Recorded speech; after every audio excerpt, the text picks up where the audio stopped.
Queen Elizabeth II first broadcast her Christmas message on television in 1957. Prior to that, she and her father before her addressed our nation and the Commonwealth countries via radio. These days, although it's still transmitted at 3 p.m. on television, Her Majesty's speech is viewed repeatedly over the internet. By the way, did you know that the British monarchy actually has its own YouTube channel?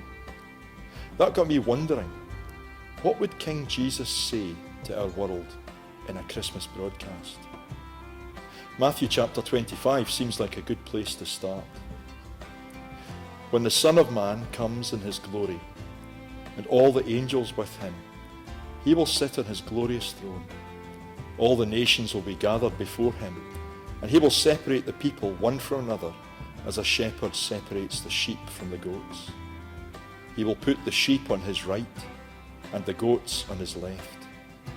Then the king will say to those on his right, "Come, you who are blessed by my Father, take your inheritance, the kingdom prepared for you since the creation of the world. For I was hungry, and you gave me something to eat. I was thirsty, and you gave me something to drink. I was a stranger, and you invited me in. I needed clothes, and you clothed me. I was ill, and you looked after me.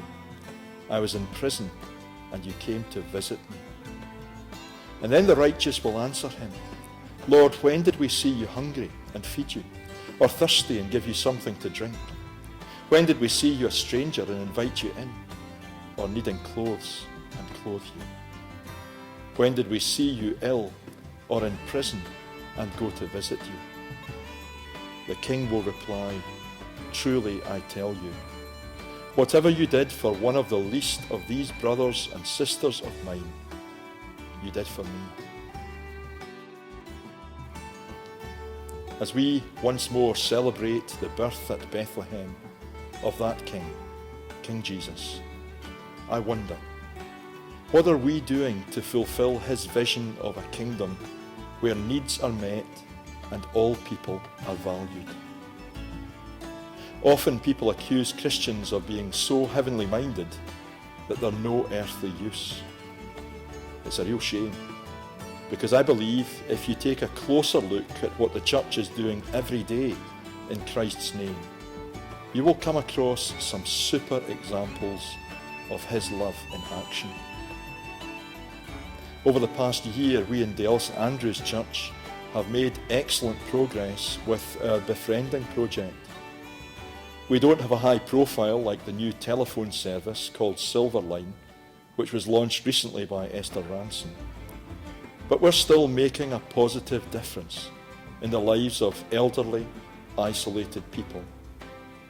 They are visited regularly in their own homes or brought together to share in a group setting. In addition, just a few weeks ago, we enjoyed the privilege of passing on almost 400 gifts to our local branch of Women's Aid. These will be used to bring some much needed Christmas cheer to women and their families who've suffered from the dreadful scourge of domestic abuse. On the technological front, our worship services are broadcast live on a weekly basis via our congregational website.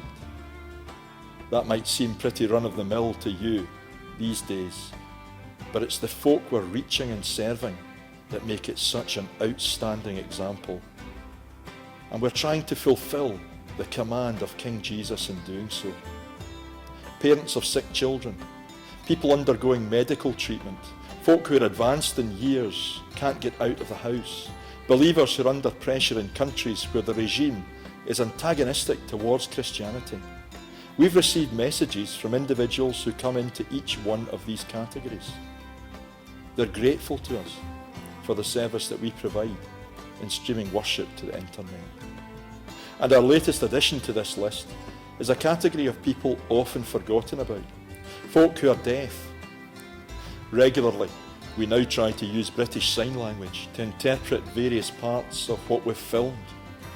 If you can help, then please get in touch with us through our church website. But what has all of this got to do with Christmas, you might be thinking? Well, in her speech every year, our Queen emphasises the importance of service, either the service of others or her own service to the nation and the world. In this, I believe she's following the example of King Jesus, who came into the world not to be served, but to serve. We hear the cry that Christmas is all about giving and receiving. Well, in the gift of a baby in the manger and a man on the cross, God gives and keeps on giving. Those who would be part of his kingdom must follow his example of sacrificial service. And so this Christmas Day, don't wait for someone else to start the giving. Do it yourself. Offer love, a hand of friendship and help. Bring some joy to another human being, because in doing so, you are serving King Jesus and building his kingdom right here and now. A happy Christmas to all of you, and God bless you.